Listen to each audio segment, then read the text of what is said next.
बंद कर दिया जाए। बंद करिए। देखिए, प्रेस कॉन्फ्रेंस से हमें जो बताना है आज भर्ती विधान के बारे में हमारे साथियों ने भी बताया है, हमारे प्रवक्ता भी बताए हैं, हमारे बीच बैठे हैं नौजवान NSY के जिला अध्यक्ष। सच तो ये है कि देखिए NSY का भी एक उद्देश्य होता था कि नौजवानों के उसमें कॉलेज में अक्सर चुनाव होता था। एक चुनाव की प्रक्रिया से लड़कों में एक जागृति आती है कि हम समाज के लिए क्या कर रहे हैं, हम अपने उनको स्कूलों में बच्चों की पढ़ाई के लिए लाइब्रेरी की बात करना, बच्चों के खेलकूद के बारे में बात करना, और उनके सारे एजुकेशन में जैसे टीचर्स हैं कहाँ अच्छा पढ़ाई हो रहा नहीं हो रहा, ये सब चीज़ों की आवाज़ उठाने के लिए छात्र संघ का चुनाव होता था। आज ये सरकार ने जो उसको भी जो है बंद करके और एकदम जो है मुँह बंद करने का कारण किया है। विधि विधान के मामले में सीधे सीधे हमारे ये कहना है कि हमें नौजवानों के गौरव को वापस लाना है। जो नौजवान इधर 20 सालों से 25 सालों से ठगा जा रहा है, उनके विश्वास को हमें जीतना है। और कांग्रेस पार्टी का ये जुमला नहीं है, ये वचन है। हम लोगों ने जो वादा किया है, कांग्रेस पार्टी ने जो भी वचन दिया है उसे वचन पूरा करेगा, चाहे वो महिलाओं के संबंध में रहा हो, चाहे किसानों की बात हो, चाहे हमारे शिक्षक की बात हो, चाहे हमारे हर तबके की बात हो, चाहे गरीब की बात हो, अमीरों की बात हो। हम जो है रोजगार में जो प्राइवेट सेक्टर के लोगों के GST वगैरह जहाँ तक है उसमें भी हम लोगों ने उसके प्रावधान रखा था कि ऐसा न हो कि इनके उद्योग उजड़ जाए। हमारे कार्यकाल में 2004 से 2014 तक आप देखेंगे कच्चे तेल का दाम आसमान छू रहा था। इसके बावजूद भी हमारे प्रधानमंत्री जी तेल पर कंट्रोलिंग किया था उन्होंने। उसमें गैस 400 रुपये से कम में था, 412 रुपये। आज कच्चे तेल का दाम बाजार में अंतर्राष्ट्रीय बाजारों में उसमें 112 था और आज एक 55, 56, 68 तक जा रहा है। और ये लगातार टैक्स बढ़ाकर 1 लीटर पर 32 रुपया हम गरीबों के नाम से, जैसे हमारे पत्रकार महोदय भी यहाँ बैठे हैं, आप पॉकेट से आप 32 रुपया पर लीटर आज सरकार को टैक्स दे रहे हैं। ये टैक्स का पैसा कहाँ जा रहा है?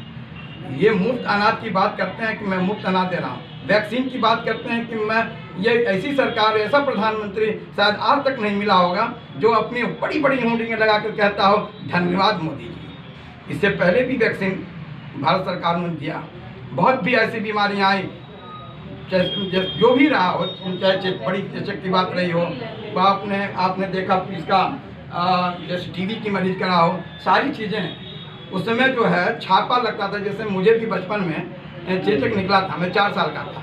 उस समय मुझको याद है कि दीवारों पर लिखा जाता था जो बताएगा 1000 रुपया इनाम उस जमाने बताने वालों को दिया जाता था। सरकार की एक योजना थी, तभी तो उस जमाने में जब 1000 रुपया, जो मेरी उम्र उस समय 4 साल से लगभग, ये बता दूं मैं, ये 70 की बात है। इसलिए कि सरकार गंभीर थी कि बीमारियों का पता चले, उनका इलाज हो सके। लेकिन सरकार ने कभी तो नहीं कहा कि प्रधानमंत्री को धन्यवाद। ये दायित्व बनता है सरकार की। आप सरकार में हो, आपको पढ़ाई पर दायित्व बनता है, नौकरी देने के लिए दायित्व बनता है, स्वास्थ्य पर दायित्व बनता है, सड़कें बनाने पे आपका दायित्व बनता है, आपको आवास की बात करनी होगी, आपको स्वास्थ्य जितने भी मेडिकल कॉलेज हैं, इंजीनियरिंग कॉलेज बता दीजिए, ये 30-32 साल में कितने खुले हैं। जहाँ तक पार्टी द्वारा भर्ती विधान लाया गया है, सच ये कि इधर बहुत दिनों से नौजवानों के साथ जो धोखा होता रहा है, लोगों के मनोबल गिरे हैं। इसको देखते हुए हमारी आदरणीय प्रियंका गांधी जी, उत्तर प्रदेश के प्रभारी, और हम लोगों के पूर्व राष्ट्रीय अध्यक्ष राहुल गांधी जी ने इस विधान को लाने का प्रयास किया है। और ये वचन है कि जो हमने इसमें दिया है उस पर हम 100% लागू करेंगे। क्योंकि लोगों के विश्वास उठते जा रहे हैं। नौकरी बहुत दिनों से लोगों के लिए फॉर्म तो भरवाए गए, लेकिन उसके अंजाम तक पहुंचने में हमारी विगत जितनी भी सरकारें रही हैं, चाहे वो BJP की सरकार हो इस समय वर्तमान, सपा और बसपा की सरकार रही हो, सभी लोगों के कार्यकाल में हमारे नौजवानों के साथ छल हुआ है। इसीलिए हमारी आदरणीय प्रियंका गांधी जी ने जो विधान में दिया है कि हम 20 लाख लोगों को नौकरी देंगे, उससे पहले ये भी हमने एक पोर्टल बनाया गया कांग्रेस पार्टी ने, बाकायदा इस पर पूरा अनुसंधान की तरह किया गया। उसमें ये दिखलाया गया है कि 6 महीने के अंदर हम फॉर्म भरवाएंगे। जब हमारा कोई भर्ती निकलेगी तो वो भी हम निःशुल्क एप्लीकेशन लेंगे। दूसरी चीज़, उनको एग्ज़ाम देने और आने और जाने के लिए रेलवे और बस द्वारा हम जो भी होगा वो पार्टी, वो सरकार जब हमारी बनती है तो हम पूर्ण रूप से हम उसे निःशुल्क रखेंगे। वो हमारे टिकट से जाएंगे, हमारे टिकट से आएंगे, वो सरकार व्यवस्था देगी। साथ ही साथ हमारी जो सरकार ने ये भी कहा कि 1.5 लाख शिक्षकों की भर्ती अभी बाकी है, करीब लाखों अभी हमारे सिपाहियों की भर्ती बाकी है।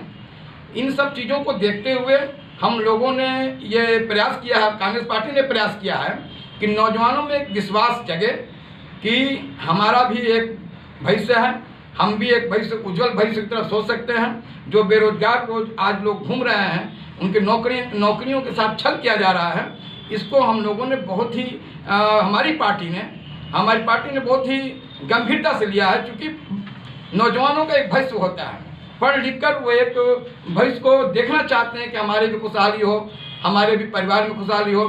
कल हमारा परिवार मतलब एक ठेला चलाने वाला भी सोचता है कि हमारा लड़का पढ़ेगा लिखेगा, नौकरी पाएगा तो हमारे परिवार का भविष्य उज्जवल होगा। इन्हीं सब के साथ ये जो है हम लोगों ने भर्ती विधान के कार्यक्रमों को लागू किया है।